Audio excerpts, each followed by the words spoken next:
Welcome to PME channel. आज से हम एक ज्योग्राफी के लेक्चर की सीरीज शुरू कर रहे हैं और पहला जो टॉपिक मेजर हम चूज कर रहे हैं वो हाइड्रोस्फीयर है। तो हाइड्रोस्फीयर में एक्चुअली क्या होता है, एक तो हमारे पास हाइड्रोलॉजिकल साइकिल होता है, दिस इज हाइड्रोलॉजिकल साइकिल। और दूसरा हमारे पास कंपोनेंट्स ऑफ हाइड्रोस्फीयर होते हैं, these are the components of hydrosphere. और जो कंपोनेंट्स ऑफ हाइड्रोस्फीयर होते हैं इनमें हमारे पास फर्स्ट आ जाता है सरफेस वाटर और दूसरा होता है ग्राउंड वाटर। सरफेस वाटर में हमारे पास ओशंस आ जाते हैं, ओशंस को हम कवर करते हैं, सीज को कवर करते हैं, वेटलैंड्स को, lake, river and other landform जैसे गल्फ, बे, स्ट्रेट, एस्टुअरीज एटसेट्रा। और ग्राउंड वाटर। और दूसरी जगह पे हमारे पास जो ओशन है, ओशन में हम क्या करते हैं, सबसे पहले हमारे पास स्ट्रक्चर ऑफ ओशन आता है, then ocean relief. Ocean relief में कॉन्टिनेंटल शेल्फ आ जाता है और कॉन्टिनेंटल स्लोप आ जाता है, deep sea plain, abyssal plain, या हमारे पास ओशन डीप्स आ जाती हैं। और ओशन के स्ट्रक्चर के साथ हम ओशन में ओशन के टेम्परेचर के बारे में भी पढ़ते हैं। और देन सैलिनिटी ऑफ ओशन, उसमें सॉल्ट कितना है, then ocean tours and marine reformer, ये इन सभी को हम स्टडी करते हैं। तो ये हमारा जो हाइड्रोस्फीयर का जो मेन पार्ट था वो इसी से होता है। तो अब सबसे पहले हमारे पास था हाइड्रोलॉजिकल साइकिल। तो हाइड्रोलॉजिकल साइकिल को अंडरस्टैंड करने के लिए मैं यहां से स्टार्ट करूंगा। फर्स्ट ये डायग्राम को हम स्टडी करेंगे और इस डायग्राम में हमारे पास क्या है। फर्स्ट तो ये ओशन है हमारे पास, ओशन जो हमने ब्लू कलर में शो किया हुआ है, दिस इज ओशन। और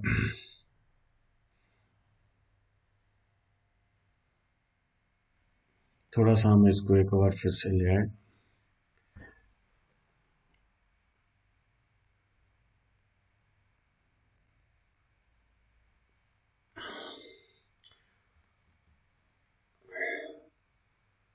तो ये मेरे पास ओशन है, दिस इज ओशन। तो ओशन में क्या होता है, यहाँ पे जब हीट पड़ती है, सनलाइट यहाँ पे पड़ती है तो इवेपोरेशन होती है। इवेपोरेशन जो है ये टेम्परेचर के साथ बढ़ती है और इवेपोरेशन होके एटमॉस्फेयर में जाके इसकी जो है कंडेंसेशन हो जाती है और ये कंडेंस कर जाते हैं जो इवेपोरेट्स, और ये क्लाउड्स बना लेते हैं। और जो क्लाउड्स है ये उसी समय इवन ओशन के ऊपर भी बारिश कर सकते हैं, ऐसे जैसे प्रेसिपिटेशन ओशन के ऊपर भी हो सकती है, लेकिन उसके बाद ये मूव करते हैं ऐसे। जैसे ही हमारे पास एक हाइट वाला कोई माउंटेन आता है तो वहां पे इसकी अपलिफ्टमेंट हो जाती है। तो जैसे अपलिफ्टमेंट होती है तो जो हमारा माउंटेनियस पार्ट है वहां पे प्रेसिपिटेशन या रेनफॉल होनी शुरू हो जाती है। तो जो इवेपोरेशन है, इवेपोरेशन जैसे हमारे लैंड मास में कहीं कोई वाटर बॉडी है, जैसे छोटा मोटा पॉन्ड है या कोई और है, इससे भी इवेपोरेशन होती रहती है। और जो हमारे पास वेजिटेशन है, नेचुरल वेजिटेशन है या कोई क्रॉप्स है, तो नेचुरल वेजिटेशन या क्रॉप्स में भी हमारे पास नमी होती है, वाटर का कंटेंट उसमें होता है। तो जब सनलाइट के अंदर वहां से भी इवेपोरेशन होती है, उसको हम ट्रांसपायरेशन ऑफ वेजिटेशन कहते हैं। और जो हमारी सॉइल है, यहाँ पे इसको आप ध्यान से देखिए, जैसे सॉइल, और जो ये सॉइल है, सॉइल में भी जो हमारे पास यहाँ पे नमी या वाटर कंटेंट होता है और वो भी अंडर सनलाइट इवेपोरेट करता है। तो इवेपोरेशन ओशन में से ही नहीं होती, इवेपोरेशन ओशन में से होती है। और उसके बाद जो हमारी सॉइल की जो नमी है, सॉइल में जो वाटर कंटेंट है वो भी इवेपोरेट करता है। जो वेजिटेशन में हमारा वाटर कंटेंट्स हैं वो भी इवेपोरेट होती है इससे। और नेक्स्ट जो अगर हमारी कोई वाटर बॉडी है यहाँ पे, तो इसकी भी इवेपोरेशन, यहाँ से भी इवेपोरेशन होती है। तो ये सारे जो इवेपोरेट्स हैं इनकी टेंडेंसी होती है कि ये एटमॉस्फेयर में जाके कंडेंस हो जाते हैं।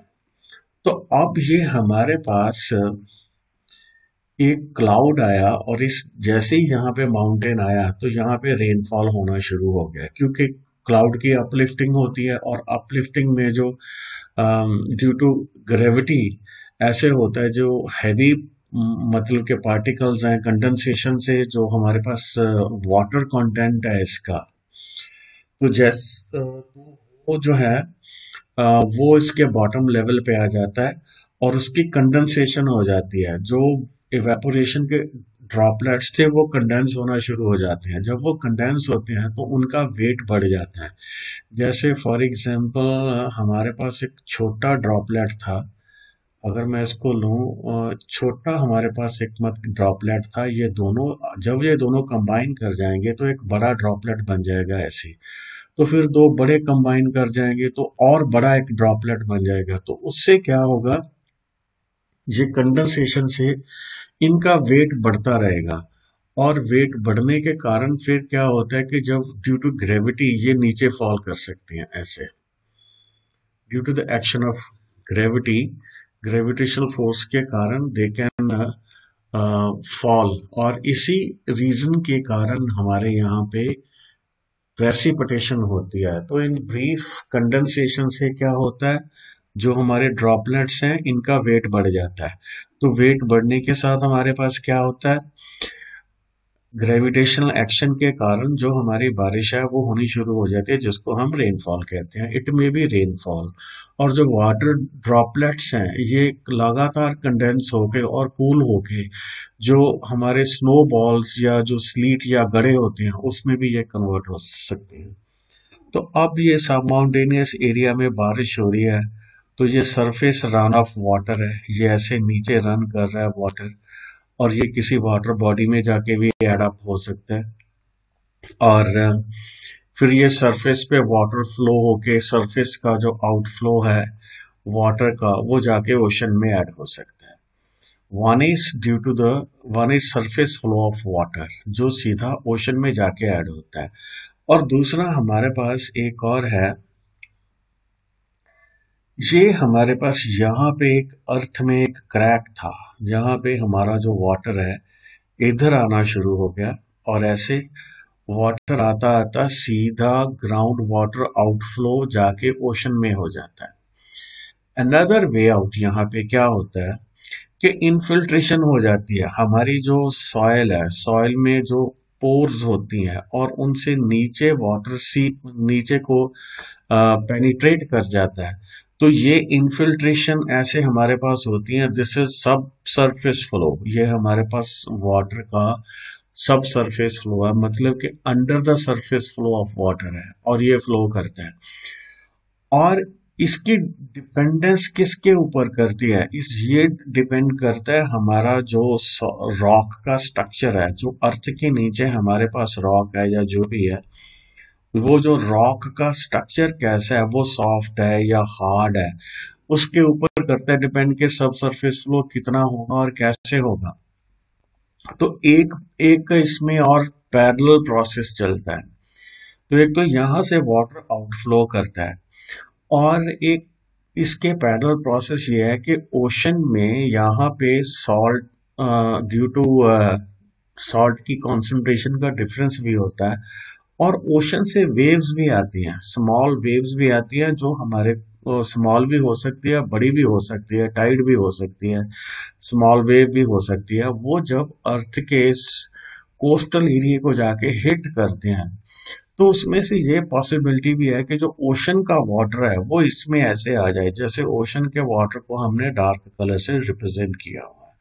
तो एक पॉसिबिलिटी और है, वो पॉसिबिलिटी ये है हमारे पास कि कोई जरूरी नहीं है कि जो अर्थ का यहाँ पे हमारे पास क्रैक है ये ओशन में ही जाके सीधा रुके। कई बार क्या होता है, जो क्रैक्स हमारे पास होते हैं, लेकिन वो जो क्रैक्स जैसे ये है हमारे पास, ये क्रैक्स यहीं पे जाके ये किसी और कहीं जाके इन्होंने आउटफ्लो नहीं किया और ये जो हमारे पास विद इन द रॉक या विद इन द सरफेस ही हमारे पास रह गए। तो इस तरह से तो ये जो वाटर है, तो ये हमारा जो वाटर है ये रॉक में परकोलेट हो जाएगा, इकट्ठा होता रहेगा, जो ऐसे क्रैक्स हैं। तो अब ये है कि जो वाटर कुछ क्रैक्स में आता है वो तो सीधा ओशन में भी जा सकता है, और कुछ क्रैक्स हमारे पास ऐसे होते हैं जिसमें वाटर डीपली परकोलेट करता है, जैसे इस केस में है। और इसके बाद हमारे पास नेक्स्ट, अब इसका थोड़ा सा थ्योरेटिकल पार्ट को हम देख लें। वाटर साइकिल वैसे मैंने आपके साथ सारा मतलब डिस्कस कर दिया है, तो इसको हम वाटर साइकिल कहते हैं। वाटर इवेपोरेट होता है, फिर वाटर कंडेंस होता है, फिर रेनफॉल होता है, फिर कई तरह के प्रोसेसेस होते हैं, वो मैंने सारे कवर कर दिए हैं।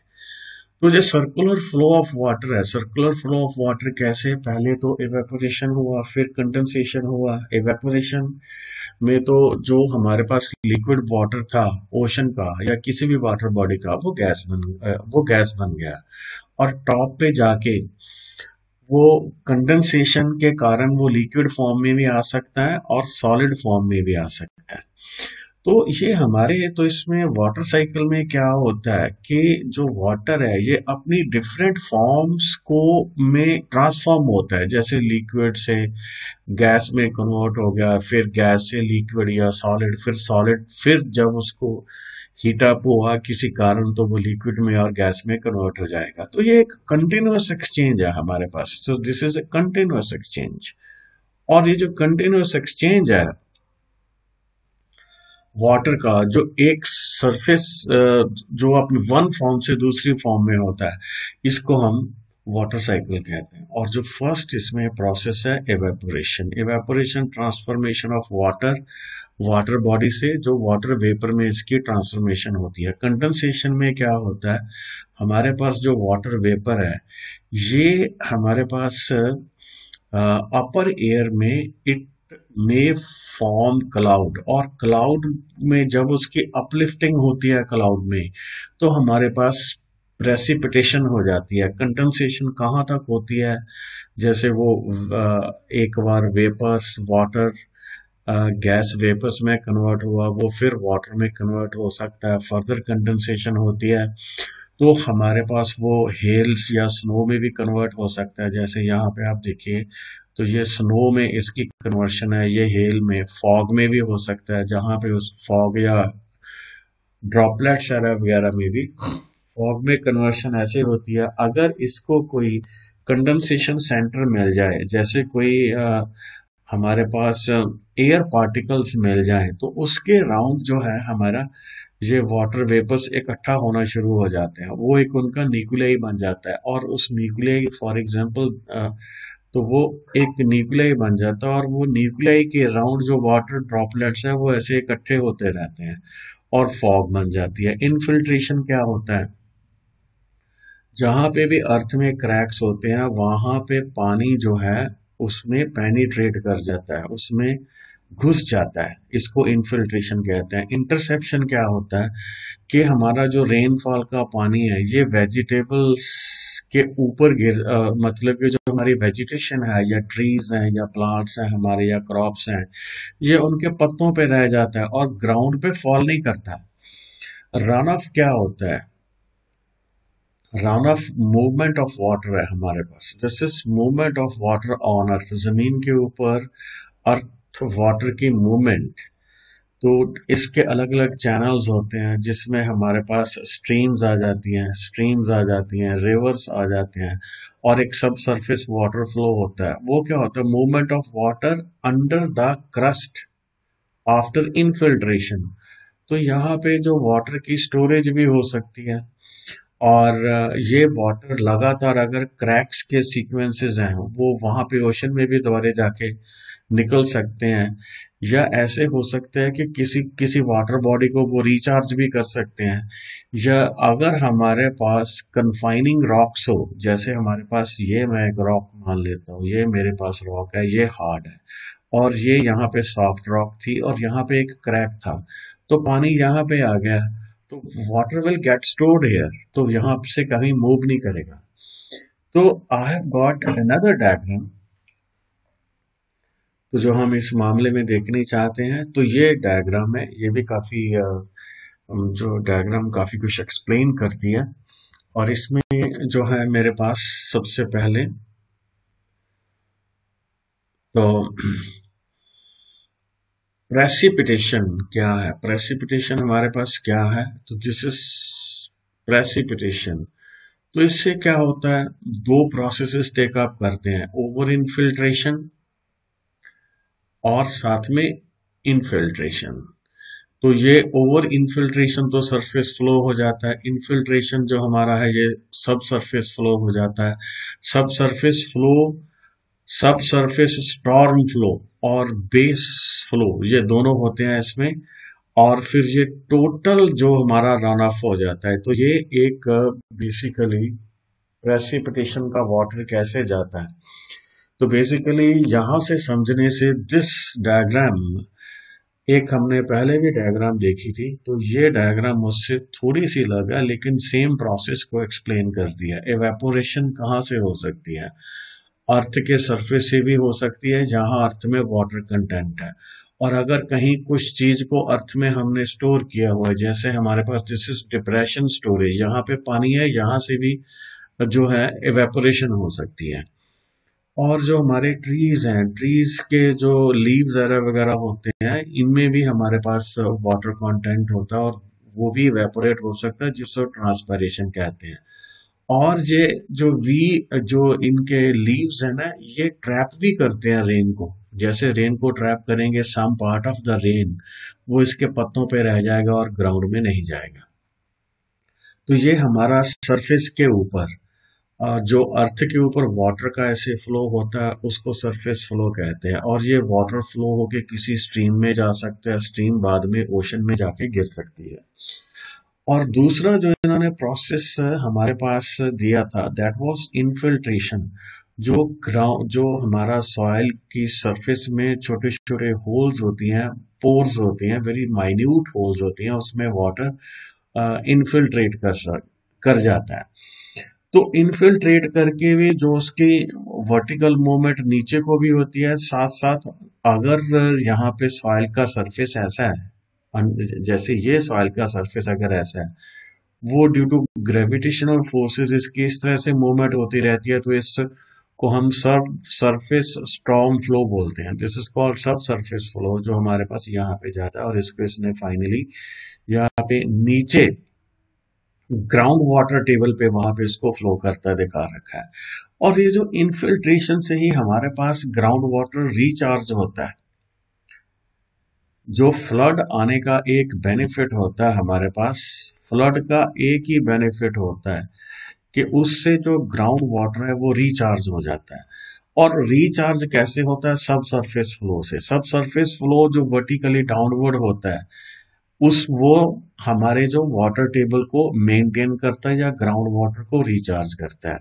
अंडरग्राउंड वाटर में इसको अगर यूज करूं वर्ड, तो ये पॉसिबिलिटी भी है कि अगर यहाँ पे ऐसी पॉसिबिलिटी है कि इनको कुछ फोर्सेस इस तरह की अवेलेबल है, तो जब इनकी हॉरिजॉन्टल मूवमेंट हो जाती है तो ये स्ट्रीम में भी जा सकते हैं। और एक रिवर्स प्रोसेस भी यहाँ पे होता है जो इस डायग्राम में नहीं दिखाया गया। जो स्ट्रीम में लगातार वाटर फ्लो करता है वो नीचे जाके ग्राउंड वाटर को रिचार्ज भी कर सकता है। दोनों पैरेलल प्रोसेसेस हैं। ग्राउंड वाटर स्ट्रीम में आ सकता है और जब स्ट्रीम में वाटर होता है वो ग्राउंड की तरफ भी जा सकता है। ये दोनों पैरेलल प्रोसेसेस हैं। तो ये जो हमारा टॉप वाला पार्ट है, ये इतना पार्ट है, ये अनसैचुरेटेड जोन है। मतलब कि यहाँ पे पानी की मात्रा भी ये वाटर को एक्सेप्ट कर सकता है। सैचुरेटेड जोन वो होती है जो वाटर को एक्सेप्ट नहीं करती। एक्सेप्ट नहीं करती इसका मतलब अगर यहाँ पे वाटर आता है, दैट क्रिएट्स ए प्रेशर। तो उस प्रेशर से या तो इसकी वर्टिकली डाउनवर्ड मूवमेंट होगी या वर्टिकल और हॉरिजॉन्टल मूवमेंट दोनों हो जाएंगी। तो इस तरह से ये हमारे पास एक बेस फ्लो हो गया। तो इसके बाद एक आध डायग्राम हम और देखेंगे, फिर हमारा हाइड्रोलॉजिकल साइकिल है वो खत्म हो जाएगा। तो दिस इज अनदर डायग्राम। तो ये सारा हम पहले देख चुके हैं। एक बार मैं फिर इसको के डायग्राम अलग है। तो here we have got the process of evaporation. ये एवेपोरेशन हो रहा है और यहाँ पे कंडेंसेशन हो रहा है, वाटर स्टोरेज हो रहा है एटमॉस्फेयर में। और water storage in ice and snow भी हो सकता है। जैसे ये हमारे पास पार्ट है water storage in ice and snow, ये प्रीवियस डायग्राम में डिस्प्ले नहीं हुआ था। और यहाँ से हमारे पास सब्लिमेशन होता है, जो आइस होती है माउंटेन्स के ऊपर, जब इसके ऊपर सनलाइट पड़ती है तो आइस से वाटर, वाटर से जो सीधा वेपर में इसकी कन्वर्शन हो जाती है, गैस में इसकी कन्वर्शन हो जाती है। तो यहाँ पे बारिश भी पड़ती है, तो बारिश में अगेन सेम ये हमारा पास सरफेस वाटर है। और जो सरफेस वाटर यहाँ से इसने इन्फिल्ट्रेशन शो कर रखी है, ये जो इन्फिल्ट्रेटेड वाटर है, अगर यहाँ पे सब सरफेस में क्रैक्स हो तो ये हमारे पास इसके स्प्रिंग्स भी बन जाते हैं, या कुछ पार्ट इसका ग्राउंड वाटर को रिचार्ज भी कर देता है। जैसे ये इसने ग्राउंड वाटर को रिचार्ज कर दिया यहाँ पे। और कुछ वाटर ने जो हमारे पास फ्रेश स्टोरेज ऑफ वाटर है, इसकी रिचार्जिंग भी होती रहती है। और ग्राउंड वाटर स्टोरेज भी होता है, और ग्राउंड वाटर स्टोरेज से जैसे ऊपर से पानी आता है और इसके ऊपर प्रेशर बनता है तो ग्राउंड वाटर फ्लो भी हो जाता है, जो इस डायग्राम में सिर्फ एरो के साथ रिप्रेजेंट किया है। तो ऐसे ये वाटर इसमें जो हमारे पास ओशन है या वो वाटर बॉडी है उसमें आता है। और साथ में एक पैरेलल प्रोसेस भी चलता है। अगर दोनों की सॉलिनिटी में डिफरेंस हो, किसमें सॉलिनिटी का डिफरेंस तो होगा ही, सॉलिनिटी के डिफरेंस के साथ साथ अगर हमारे पास वेव्स, ओशन में वेव हो और टाइड हो, ये सभी फैक्टर्स पे डिपेंड करते हैं कि जो ओशन से वाटर की जो मूवमेंट है, वो जो ग्राउंड वाटर स्टोरेज है वहां उस डायरेक्शन में कितनी मूवमेंट होती है। तो ये हमारे पास एक बड़ा इंपॉर्टेंट फैक्टर था। और ये एक हमारे पास आर्टिजन वेल्स होते हैं। आर्टिजन वेल्स क्या होते हैं, जैसे एक पर्टिकुलर हमने यहाँ पे एक स्ट्रक्चर शो कर रखा है, और इस स्ट्रक्चर में ये आर्टिजन वेल कहाँ पे होगा कहाँ पे नहीं होगा, ये जो अंडरग्राउंड रॉक्स हैं उनके स्ट्रक्चर पे डिपेंड करता है। तो ये हमारे पास एक हार्ड रॉक है, और यहाँ पे हमारे पास पानी की स्टोरेज है, ये जो सारा एरिया। तो दो हार्ड रॉक्स में जो कंपैरेटिवली हार्ड है, तो यहाँ पे कहीं से पानी आ गया और पानी रिचार्ज होता हुआ इस डायग्राम में इसने शो किया है कि पानी यहाँ से रिचार्ज हो रहा है। तो यहाँ से ये वाटर फ्लो कर रहा है किसी वाटर बॉडी से, और यहाँ पे वाटर की स्टोरेज हुई है between two comparatively impermeable rocks.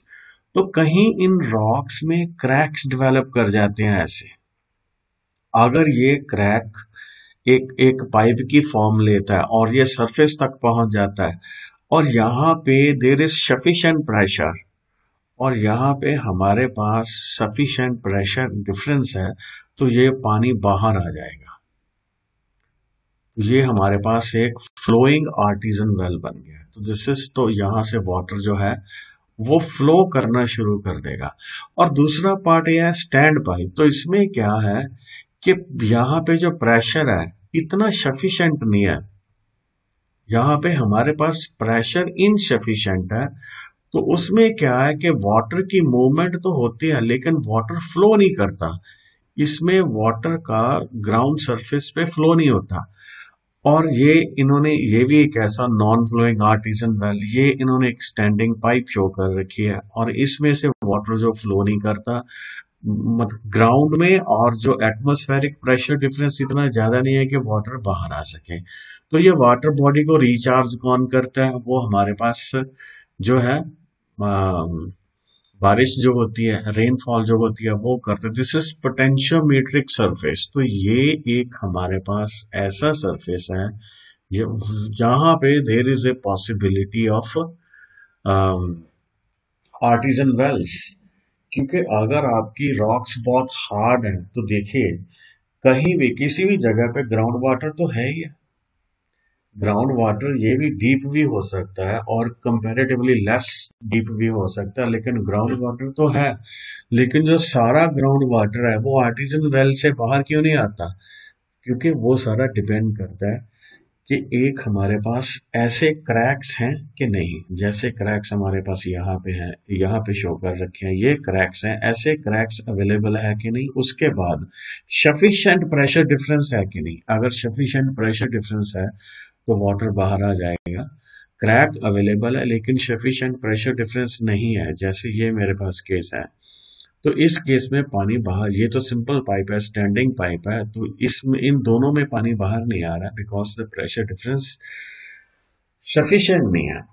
तो इसी के साथ जो हमारा एक ये पार्ट हमने इसको खत्म कर दिया, और जो हमारा नेक्स्ट लेक्चर है उसमें हम इसके जो कंपोनेंट्स को स्टडी करेंगे। With these words I finish this lecture.